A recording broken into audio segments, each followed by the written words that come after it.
Hello दोस्तों, welcome to my YouTube channel my technical पर आप प्रिय विद्यार्थियों का बहुत बहुत स्वागत है। तो प्रिय दोस्तों, हमने आपको अगली वीडियो में बताया था कि हम और आप मिलेंगे एक नए टॉपिक से, यानी कि एक नए टॉपिक से हम और आप आज अध्ययन करते हैं प्रोटीन का जो वर्गीकरण है। हमने आपको अगले तत्व में बताया था, जल का अपघटन बताया था, फोलिक एसिड का अपघटन बताया था। तो इस टॉपिक में हम और आप पढ़ते हैं क्या, ये जो प्रोटीन का वर्गीकरण है, वर्गीकरण क्यों किया गया और प्रोटीन को प्रायः कितने भागों में बांटा गया। प्रिय साथियों, तो हम और आप अध्ययन करते हैं प्रोटीन को प्रायः 3 भागों में बांटा गया।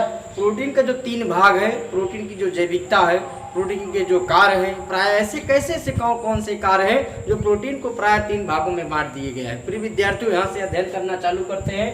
हम और आप प्रोटीन यानी कि क्लासिफिकेशन ऑफ प्रोटीन के बारे में जानते हैं। तो प्रोटीन को पहले 3 भागों में डिवाइड कर दिए गए। पहला भाग क्या था, उपयोगिता के आधार पर प्रोटीन का वर्गीकरण। जो हमारे मानव जीवन में प्रोटीन की जो उपयोगिता है, संसाधन के रूप में जो उपयोगिता है, मानव जीवन में जो प्रोटीन की आवश्यकता है, उसके क्या किया गया, वर्गीकरण किया गया, उसको उस भाग में बांट दिया गया। तो पहला आधार हमने आपको क्या बताया, उपयोगिता के आधार पर प्रोटीन का वर्गीकरण। तो प्रिय दोस्तों, अगला जो आपको बताएं प्राप्ति के साधन के आधार पर वर्गीकरण, यानी कि जो हमें और आपको हमारे बॉडी के अंदर कैसे प्राप्त होंगे वो प्रोटीन। अगर हम और आप प्राप्त करना चाहें तो हम अपने आप को इंजेक्ट करने के लिए, प्रोटीन का ग्रहण करने के लिए, प्रोटीन के अपने अंदर पोषक तत्वों की उपलब्धि होने के लिए हम और आप कैसे प्राप्त करेंगे, इसलिए उसको क्या किया गया, प्राप्ति के साधन के हिसाब से उसे वर्गीकरण कर दिया गया, जिसे हम और आप विस्तार से ही आज इसी क्या करते हैं टॉपिक में अध्ययन करेंगे। तो प्रिय दोस्तों, तीसरा क्या है, भौतिक तथा रासायनिक गुणों के अनुसार प्रोटीन का वर्गीकरण। जो भौतिक है, रासायन है, उनके गुणों के अनुसार इस प्रोटीन का जो वर्गीकरण किया गया है, तीसरे स्टेप में किया गया है, जिसे हम और आप क्या जान रहे हैं, भौतिक तथा रासायनिक गुणों के अनुसार प्रोटीन का वर्गीकरण। तो पहला स्टेप हमने आपको बताया कि उपयोगिता के आधार पर प्रोटीन का वर्गीकरण। जो उपयोग है हमारे दैनिक जीवन में, मानव जीवन में जो उपयोग है प्रोटीन का, उसको किस हिसाब से बांटा गया है, तो पहले स्टेप में हमने आपको बता दिया था। दूसरे में क्या बताया, प्राप्ति के साधन के आधार पर जो है इसका वर्गीकरण किया गया है। तो जो प्राप्ति है, कैसे हम प्राप्त करेंगे। तो चलिए स्टार्ट करते हैं, पहले समझ लेते हैं उपयोगिता के आधार पर। तो हमने प्रोटीन के बारे में बताया था। प्रोटीन को हमने क्या किया, 3 टाइप में बांट दिया था। तो प्रोटीन के जो 3 टाइप थे हमने पहले बताया था, उपयोगिता के आधार पर प्रोटीन का वर्गीकरण। तो उपयोगिता के आधार पर प्रोटीन का जब वर्गीकरण पढ़ते हैं हम और आप, किसी भी क्या करते हैं, 3 टाइप में बांट देते हैं, यानी जो उपयोग होगा वो 3 टाइप में बढ़ जाएगा। प्रिय छात्रों, तो यहाँ पर देखते हैं पहला जो टाइप होगा संपूर्ण प्रोटीन होगा, यानी कि कंप्लीट प्रोटीन के बारे में अध्ययन करते हैं। दूसरा जो हमने आपको बताया, तो इसको कि दूसरा भाग क्या दिया गया, आंशिक रूप से संपूर्ण प्रोटीन का नाम दिया गया, यानी कि ये जो आंशिक रूप से संपूर्ण प्रोटीन का नाम दिया गया। और तीसरा क्या है, अपूर्ण प्रोटीन के बारे में है। तो प्रिय दोस्तों, जो उपयोगिता के आधार पर जो टाइप है, 3 टाइप है, तीनों टाइप हमने आपको बताया। तो संपूर्ण प्रोटीन मानव जीवन में कैसा कार्य करता है, हम और आप इसका अध्ययन करते हैं। तो संपूर्ण प्रोटीन मानव शरीर के अंदर जो वृद्धि होता है, ग्रोथ होता है, बढ़ना होता है, ये डेवलप करता है। जैसे किसी एक छोटे से बच्चे को हम और आप देखते हैं, इतना बड़ा रह रहा है, कुछ दिन देखते देखते इतना बड़ा हो जाता है, कभी देख रहे एकदम युवा हो जाता है। एक टाइम ऐसा भी आता है, वही बालक क्या करता है, वृद्ध हो जाता है, एक दिन क्या करता है, मृत्यु की कगार पर चला जाता है। सभी जो क्रियाएं हो रही हैं, ये जैविक क्रियाएं जो हो रही हैं प्रिय साथियों, ये संपूर्ण प्रोटीन के कारण ही हो रही है। मानव शरीर के अंदर जो ग्रोथ का पावर है, डेवलप है, ये सभी क्रियाएं कहाँ से होती है, इन प्रोटीन के हिसाब से होती है। शरीर का वृद्धि करता है। जैसे इन प्रोटीन को हम और आप प्राप्त करना चाहें तो कैसे प्राप्त करते हैं, इसके मुख्य स्रोत हैं दूध और सोयाबीन और राजमा आदि इत्यादि चीजों में क्या पाया जाता है, संयुक्त प्रोटीन की, संपूर्ण प्रोटीन की मात्रा पाई जाती है। तो संपूर्ण प्रोटीन इन सभी मुख्य स्रोतों से, दूध, सोयाबीन, राजमा आदि से पाया जाता है। ये मानव शरीर में जाने के बाद, एब्जर्वेशन करने के बाद, मानव शरीर का ग्रोथ पावर क्या करता है, डेवलप करता है। जैसे एक छोटे से बच्चे को हम और आप देख रहे हो, अचानक देखते देखते देख रहे इतना बड़ा हो गया, फिर इतना बड़ा, फिर देख रहे एक दिन ऐसा आया एकदम बड़ा हो गया। ये सभी क्रियाएं कहाँ से हो रही है, इन संपूर्ण प्रोटीन यानी कि कंप्लीट प्रोटीन के हिसाब से, जो शरीर का वृद्धि कर रही हैं और पावर को बढ़ा रही हैं। तो प्रिय दोस्तों, यहाँ पर देखिए इसका मुख्य स्रोत क्या था, दूध, सोयाबीन, राजमा आदि। कभी कभी क्वेश्चन भी पूछ लिया जाता है कि वह कौन सा प्रोटीन है जो मानव शरीर का ग्रोथ बढ़ाता है, उसके मुख्य स्रोत बताइए। तो आपको यही बताने हैं, दूध, सोयाबीन, राजमा आदि। तो प्रिय दोस्तों, दूसरे पर चलते हैं। दूसरा यहाँ पर हमने आपको बताया आंशिक रूप से संपूर्ण प्रोटीन, यानी कि जो आंशिक रूप से संपूर्ण प्रोटीन है, इस शरीर को वैसे बना रहता है। जैसे बहुत से लोग हम लोग देखते हैं, कहते हैं तो शहर गया था, देखो कैसे मोटा हो गया है, कहे नहीं तो हम देख रहे हैं कब से ऐसा ही बना हुआ है, पता नहीं क्या खा रहा है। तो ऐसी जो क्रिया होती है, किसी व्यक्ति को हम और आप देखते रहते हैं और देखते हैं इसे देखते रहेंगे, 2 साल 4 साल 5 साल बीत जाता है, अचंबा टाइप तो बूढ़ा ही नहीं हो रहा है, पता नहीं क्या खा रहा है, ऐसे जो बना रहा है। ये सभी क्रियाएं कहाँ से हो रही हैं? ये प्रोटीन के कारण हो रही हैं, जो कि हमने आपको बताया उपयोगिता के आधार पर जब उसका वर्गीकरण करते हैं तो 3 टाइप में बढ़ता है। तो दूसरा स्टेप हमने आपको बताया था आंशिक रूप से संपूर्ण प्रोटीन। जब इसको हम और आप देख रहे हैं, शरीर वैसे बना रहता है, यानी कि शरीर मानव शरीर का शरीर ऐसे कुछ टाइम तक दिखाई देता, मेंटेनेंस बना रहता है, वह कार्य कौन करता है? आंशिक रूप से संपूर्ण प्रोटीन करता है। तो आगे चलकर देखते हैं इसकी क्रिया विधि क्या होती है। इस शरीर का मरम्मत करता है, जैसे टूट फूट हो जाएगा मरम्मत करेगा, हमको और आपको चोट लग जाती है, अच्छे से किसी औजार से चोट लग जाती है, सबका जो मरम्मत कर रहा है कौन कर रहा है? आंशिक रूप से संपूर्ण प्रोटीन कर रहा है। और आगे चलते हैं तो इसके जो मुख्य स्रोत है, तो प्रिय साथियों हम और आप भी ऐसा सोचेंगे करने के लिए, इसके मुख्य स्रोत कहाँ पाएंगे? सोचे हम भी ऐसे हमेशा दिखाई दे। जिसके जो मुख्य स्रोत है हम और आप कहाँ प्राप्त करते हैं? दाल, दालें, यानी कि चाहे जो दाल हो, चाहे जो दाल का सेवन करते रहे। वो क्या ऐसा नहीं कि हमने बता दिया आपको दालें, तो दालें दिन भर खाते हैं, ऐसा कुछ भी नहीं है। उनकी मात्राएं हमें और आपको निर्धारित कर लेनी है, जिससे हमें और आपको आंशिक रूप से संपूर्ण प्रोटीन की उपयोगिता मिल जाए। तो प्रिय दोस्तों इसके जो मुख्य स्रोत है क्या है? दालें हैं, मेवे हैं, अनाज हैं, कई प्रकार के अनाज हैं, जितने भी भोज्य पदार्थ के अनाज हैं, इन सब का हम और आप सेवन करें। उसके बाद लाइसिन, मिथियोनाइन तथा ट्रिप्टोफैन, ये सब क्या है?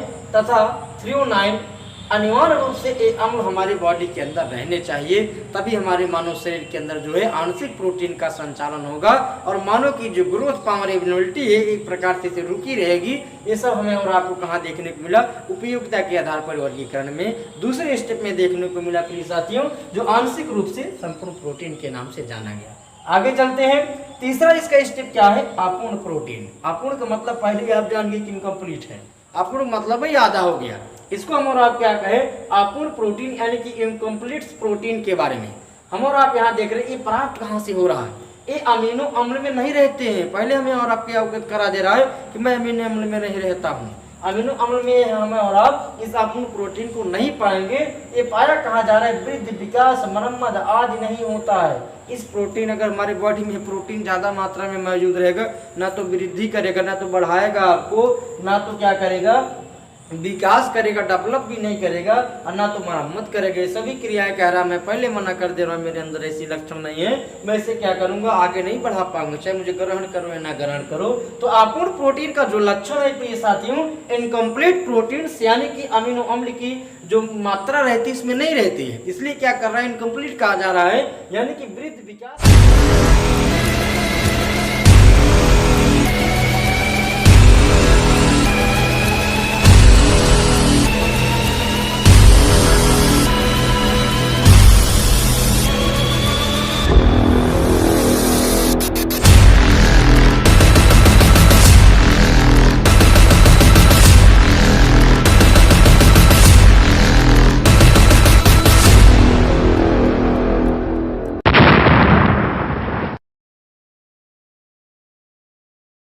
मरम्मत नहीं होता है इस प्रोटीन के कारण। और ये करेगा क्या? मुख्य स्रोत इसके जो है पूर्ण प्रोटीन के मक्का, फल, सब्जियां आज में का प्रोटीन पाया जाता है। तो हमने आपको बताया पहला चरण, यानी कि उपयोगिता के आधार पर प्रोटीन का वर्गीकरण 3 टाइप। पहला टाइप बताया संपूर्ण प्रोटीन, दूसरा टाइप बताया आंशिक रूप से संपूर्ण प्रोटीन, तीसरा टाइप बताया अपूर्ण प्रोटीन। तो पहले टाइप में हमने प्रिय साथियों आपको अवगत कराया कि कंप्लीट प्रोटीन में शरीर की वृद्धि होती है, यानी ग्रोथ बढ़ेगा, और उसके मुख्य स्रोत जो होंगे दूध, सोयाबीन, राजमा आदि होंगे। दूसरे में हमने बताया आंशिक रूप से प्रोटीन जो होगा शरीर की मरम्मत करेगा, मरम्मत करने के बाद ये प्राप्त कहाँ से होंगे? दालों से प्राप्त होंगे और मेवे से प्राप्त होंगे, इत्यादि लक्षणों से ये प्राय प्राप्त हो रहे हैं। लास्ट में अपूर्ण प्रोटीन में बताया इनकम्प्लीट प्रोटीन्स में अमीनो अम्ल के में ये नहीं पाया जाएगा। पहले आपको ध्यान देना है, अमीनो अम्ल में क्या कर रहा है? नहीं पाया जा रहा है। ये वृद्धि, विकास, मरम्मत आज नहीं होने देगा, यानी कि नहीं रहेगा।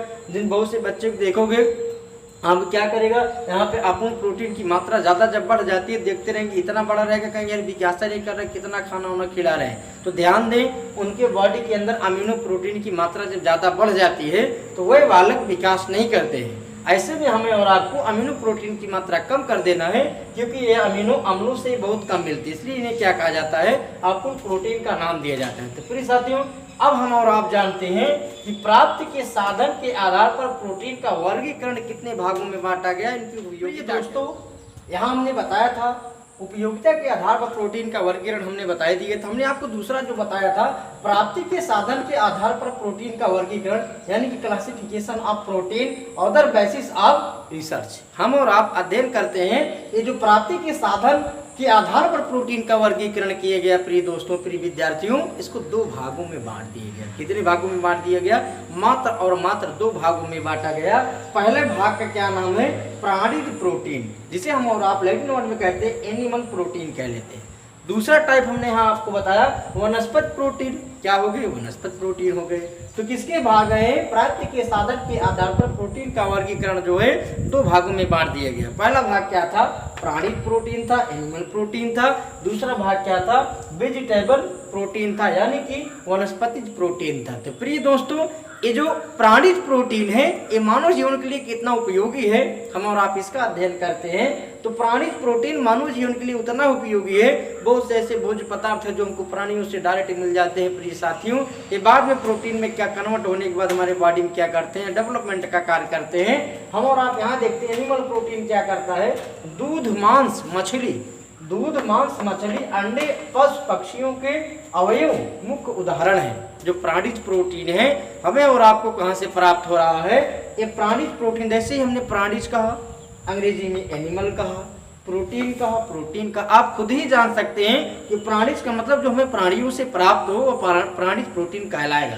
तो प्राणिज प्रोटीन में दूध आता है, मांस आता है, मछली, अंडे, पशु पक्षियों के अवयवों से जो प्राप्त होता है वह प्राणिज प्रोटीन कहलाता है। जैसे अगर हम पूछ लें प्राणिज प्रोटीन के प्रायः 2-3 उदाहरण बताइए, तो प्राणिज प्रोटीन के प्रायः 2-3 उदाहरण यही है। प्राणिज प्रोटीन के प्रायः 2-3 उदाहरण दूध, मांस, अंडे, मछली, पशु पक्षियों के अवयव, यह प्रायः प्राणिज प्रोटीन के क्या है? उदाहरण है। तो प्रिय साथियों, हम और आप क्या जाने?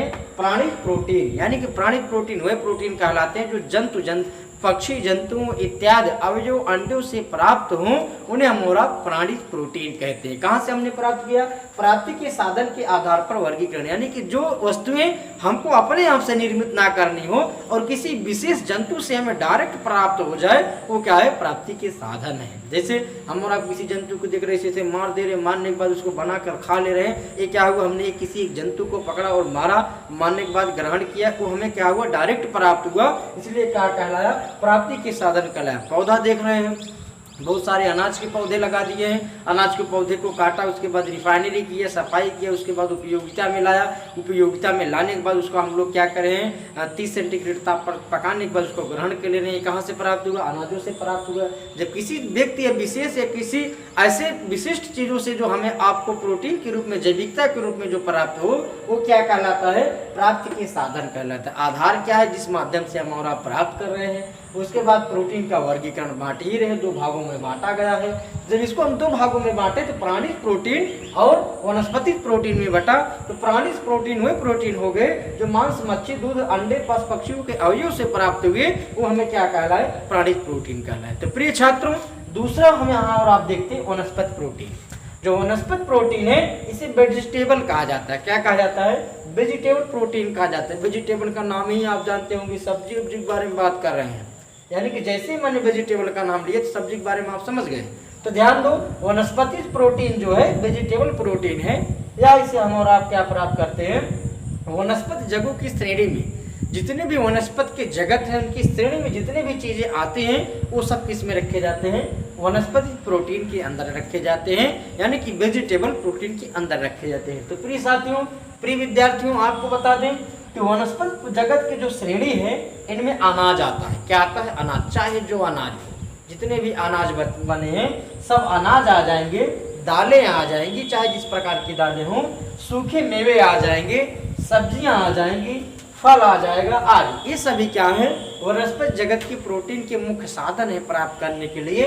उसके बाद बता दें इनमें एक बहुत विशेषता होती है। और विशेषता क्या है? वह विशेषता यह है, इनमें अमीनो अम्ल की कमी रहती है। क्या रहती है? अमीनो जो एसिड होता है प्रिय छात्रों, इनमें कमी रहती है, यानी कि ग्रोथ पावर डेवलप कम करेगा, ज्यादा करेगा, दोनों ही न्यूनता के रूप में देखा जाता है। ये क्या है? वनस्पति प्रोटीन है। क्या हमने बताया, वनस्पतिज प्रोटीन बताया। हम और आप अध्ययन जब कर रहे थे प्रोटीन का वर्गीकरण को 3 भागों में बांटा, उपयोगिता के आधार पर प्रोटीन का वर्गीकरण, प्राप्त के आधार पर प्रोटीन का वर्गीकरण, भौतिक रासायनिक आधार पर प्रोटीन का वर्गीकरण। तो हमने आपको 2 स्टेप पढ़ाया। पहले स्टेप में बताया उपयोगिता के आधार पर प्रोटीन का वर्गीकरण, हम और आप अध्ययन नहीं कर रहे हैं। प्राप्ति के साधन के आधार पर वर्गीकरण, प्राप्ति के साधन के वर्गीकरण में हम और आप देख रहे हैं यहाँ पर प्राणित प्रोटीन है, दूसरा क्या है, वनस्पतिज प्रोटीन है। तो प्रिय साथियों, ये हो गया हम और आप जो अध्ययन कर रहे थे प्रोटीन का वर्गीकरण भाग 1। आपको भाग 2 में मैं यहाँ से स्टार्ट करूंगा भौतिक तथा रासायनिक गुण के अनुसार में प्रोटीन का वर्गीकरण। तब तक के लिए आप हमारे YouTube चैनल अमर टेक्निकल एएस पर लाइव बनने के लिए एकदम तत्पर रहें, और अगले टॉपिक से हम और आप यहीं से मिलेंगे भौतिक तथा रासायनिक गुणों के अनुसार प्रोटीन का वर्गीकरण। धन्यवाद।